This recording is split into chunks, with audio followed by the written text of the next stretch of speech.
menjawab tersebut. Contohnya tiket kelas. Jadi sudah dibagi di dalam tim. Kamu pikir menurut tugasnya masing-masing. Kita memulai pembelajaran. Terlebih dahulu kita berdoa menurut ajaran agama kita.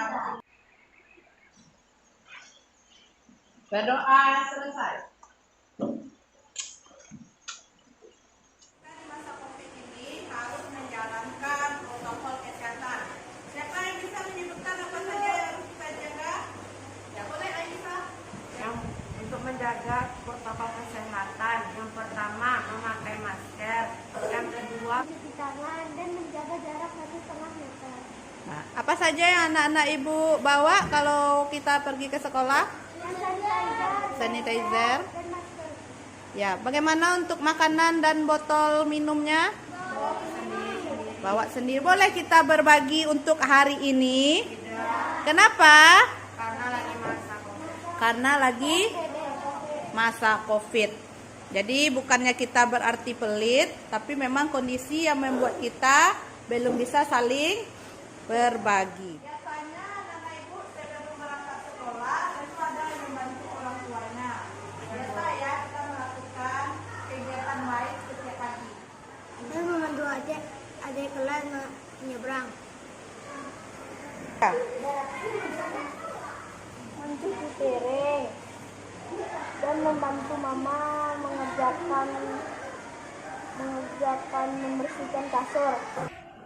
saya pagi-pagi mengerjakan kegiatan baik, yaitu bersedekah bagi orang yang tidak mampu. Kegiatan baik yang kita lakukan setiap pagi itu berdampak positif bagi kita dan orang lain. Salah satu dampak positif bagi kita yaitu mendapatkan pahala. Kemudian kita bisa saling membantu. Kita bisa saling menyayangi seperti masuk keluarga di rumah.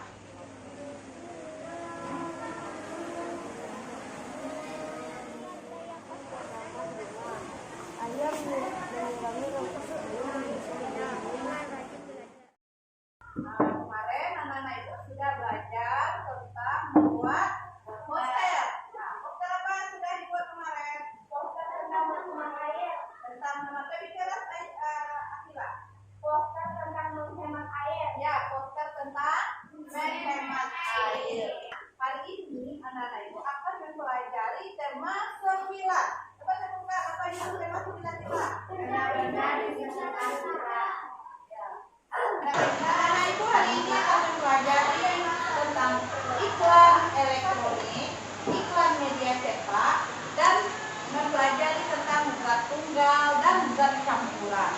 Nah, apa gunanya anak-anak ibu mempelajari materi yang disebutkan sebentar ini supaya nanti anak-anak ibu bisa di kemudian hari di dalam kehidupan sehari-hari bisa mengaplikasikan pelajaran kita. Nah, jadi materi yang kemarin tentang poster air nanti berhubungan dengan materi kita. Nah, ibu hari ini kamu akan mempelajari tentang iklan media elektronik.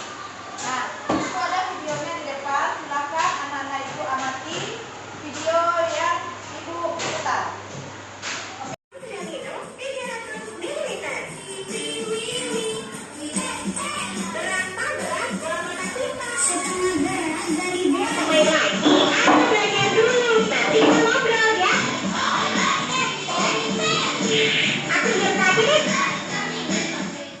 Sebentar ini anak-anak ibu sudah melihat video tentang apa tadi?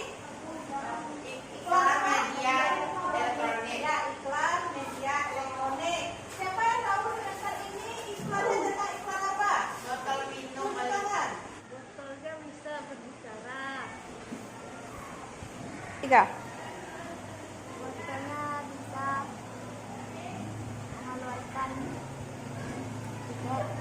Mengeluarkan pipet. 3. Botolnya adalah botol yang besar atau smartphone. 3. Botolnya bisa memberitahu airnya hangat atau dingin. Anak-anak ibu sekarang bisa dilihat ke depan. Ibu ada gambar. Nah, kira-kira siapa yang bisa jawab di gambar apa? Marjan. Oh, Yuki ya. Gambar marjan. Tunjuk tangan, tunjuk tangan. Ya, iklan media cetak lebih keras hasil.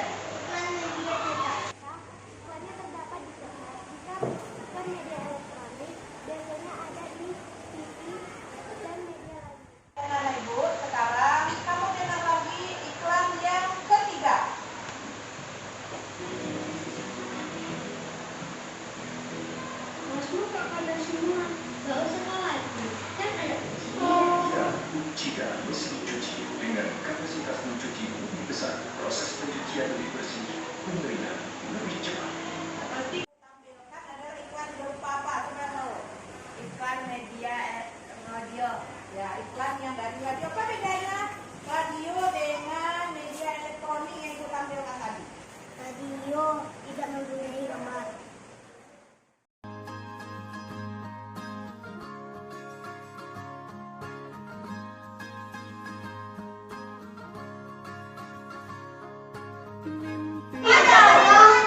Vitamin ini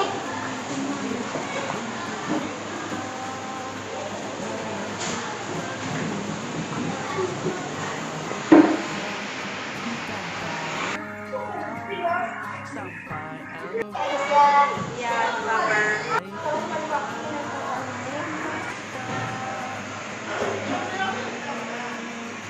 Takkan terikat waktu, bebaskan mimpi. Dengan air. Ada yang membuat tadi tentang botol air, ada yang membuat mesin cuci, ada yang membuat tentang minuman. Nah, sekarang kita akan mencoba mempelajari tentang zat-zat yang berhubungan dengan iklan yang kamu buat. Contohnya, kalau kamu bikin botol air, tentu ada yang diisi berupa air. Nah, air itu termasuk zat apa? Zat campuran atau zat tunggal. Nah, anak ibu sudah ibu bagi menjadi 1, 2, 3, 4, 5 kelompok yang terdiri dari 2 orang dan ada satu kelompok yang 3 orang. Ini ada LKPD. Nanti anak-anak ibu ikuti petunjuk yang ada pada LKPD ibu sesuai dengan arahannya. Kemudian anak-anak ibu sudah bawa dulu tadi ya alat-alatnya, bahan-bahannya sudah ada di meja masing-masing. Nah, sekarang kita akan mencoba mengetahui zat tunggal dan zat campuran. Menarilah dan terus tertawa, walau dunia tak seindah surga. Bersyukurlah pada yang kuasa, cinta kita di dunia selamanya.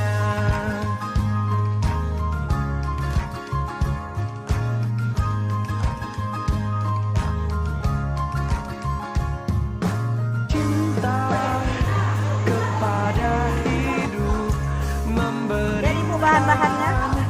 senyuman abadi, walau hidup kadang tak adil, tapi cinta lengkapi kita.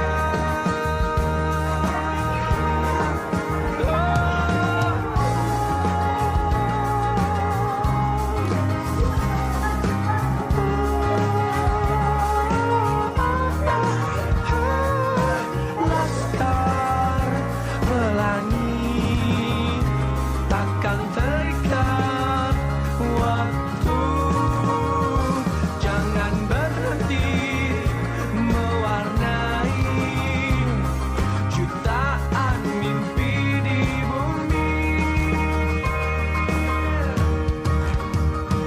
Oh, menarilah dan terus tertawa, walau Sebentar ini kamu sudah melakukan percobaan menentukan mana yang zat campuran, mana yang zat tunggal.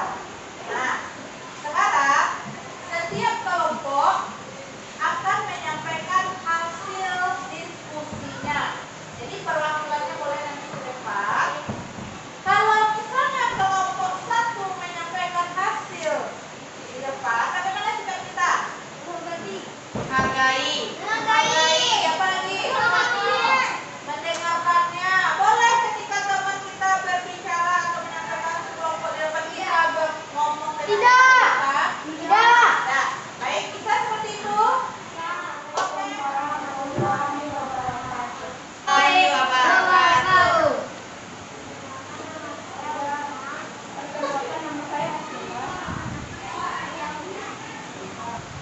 Satu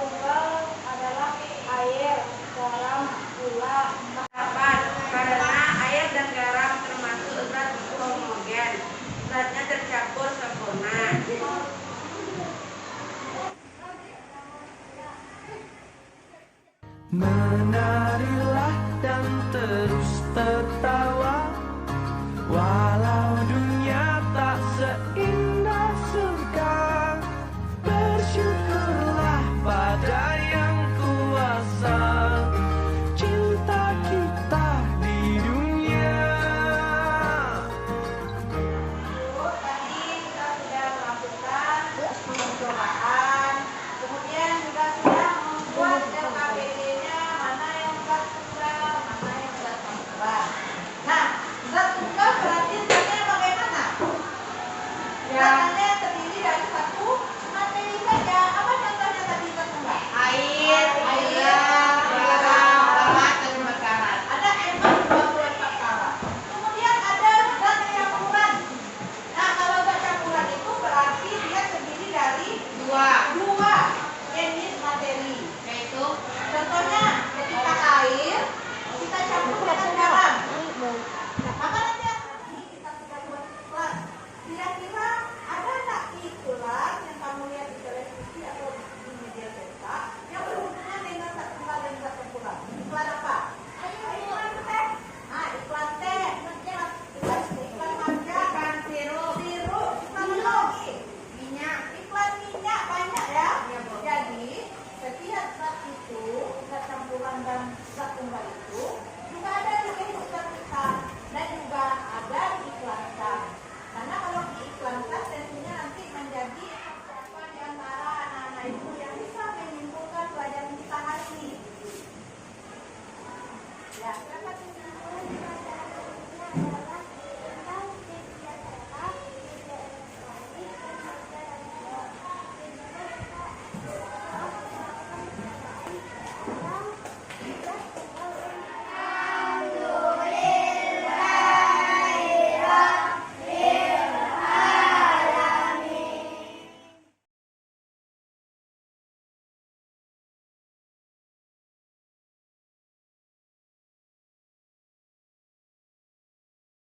Hari ini perasaan saya senang, bahagia karena banyak pelajaran yang seru seperti percobaan, menggambar, dan lain-lain.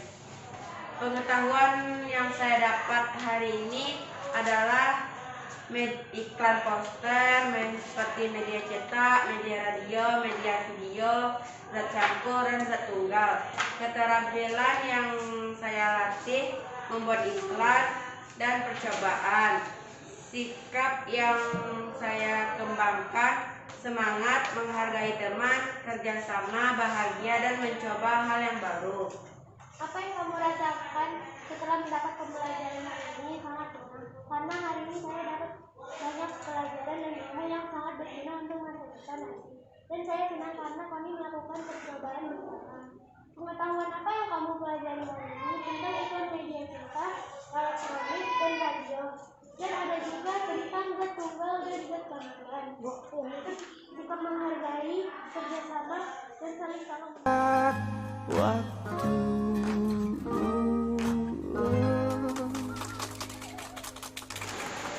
refleksi dari pelaksanaan pembelajaran berdiferensiasi dan pembelajaran sosial emosional.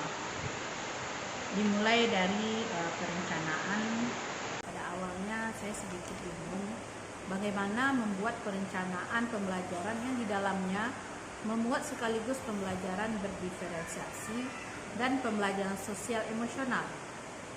Dengan mencari informasi dari modul di LMS, ditambah dengan adanya forum diskusi antar sesama teman CDP, kemudian ada arahan dari Bapak Fasilitator, baru saya bisa lebih memahami, oh begini ternyata cara membuat RPP yang di dalamnya ada pembelajaran berdiferensiasi dan pembelajaran sosial emosional. Dengan mengikuti prosedur langkah-langkah pembuatan RPP yang memuat kedua pembelajaran tersebut, saya mulai mencoba merancang perencanaan pembelajaran yang sesuai dengan materi di kelas saya. Kebetulan saya mengajar di kelas 5 dan saya mencoba merancang itu untuk tema 9, subtema 1, pembelajaran 1. yang pertama yang saya lakukan tentunya saya memetakan kebutuhan belajar siswa terlebih dahulu sesuai dengan karakter siswa yang saya ajar. Kemudian saya juga menggunakan panduan strategi penerapan pembelajaran sosial emosional, di mana dengan melihat ruang lingkup rutin, terintegrasi, serta budaya, yang kemudian saya kombinasikan ke dalam RPP yang saya buat. Dengan bekal ilmu yang saya dapat juga dari Vkon sesama CDP beserta instruktur di LMS. Di sana instruktur juga menjelaskan bagaimana tahap-tahap atau bagaimana contoh RPP yang di dalamnya ada kedua pembelajaran tersebut. Dengan adanya pembekalan dari instruktur juga lebih menekankan lagi RPP itu seperti apa, RPP yang memuat pembelajaran berdiferensiasi itu seperti apa, dan yang di dalamnya juga ada pembelajaran sosial emosional itu seperti apa. Jadi kami kemarin waktu hari Sabtu juga mendapat ilmu. Pada saat pelaksanaan terlihat adanya semangat dan keingintahuan dari siswa, karena selama ini mungkin saya tidak melihat kebutuhan belajar siswa. Nah, ketika saya memadukan kegiatan belajar dengan adanya media visual, audio visual, serta dengan adanya kegiatan percobaan, membuat siswa lebih tertantang untuk belajar. Karena adanya variasi dari kebutuhan belajar siswa tersebut. Rencana perbaikan yang akan saya lakukan setelah pelaksanaan pembelajaran berdiferensiasi dan pembelajaran sosial emosional, yang pertama, saya akan mencoba memadukan berbagai strategi pembelajaran yang bervariasi selain diskusi percobaan, penjelasan dari guru. Mungkin bisa saya lakukan juga kegiatan di luar kelas, jadi lebih menyenangkan bagi siswa. Salah satu contoh untuk strategi yang lain. Kemudian saya mungkin setelah melaksanakan kegiatan kemarin kurang memberikan pujian kepada siswa yang sudah menjawab pertanyaan dari saya atau yang sudah berani untuk tampil ke depan. Jadi pujian seperti, ya kamu pintar nak, ya kamu hebat nak. Jadi saya sedikit kemarin kurang memberikan pujian tersebut. Kemudian bagi siswa yang sedikit mau bicara atau mungkin dia memiliki kemampuan untuk memberi pendapat tapi dia malu-malu untuk memberikan pendapat, nanti saya akan cobakan lagi strategi apa yang cocok bagi siswa tersebut.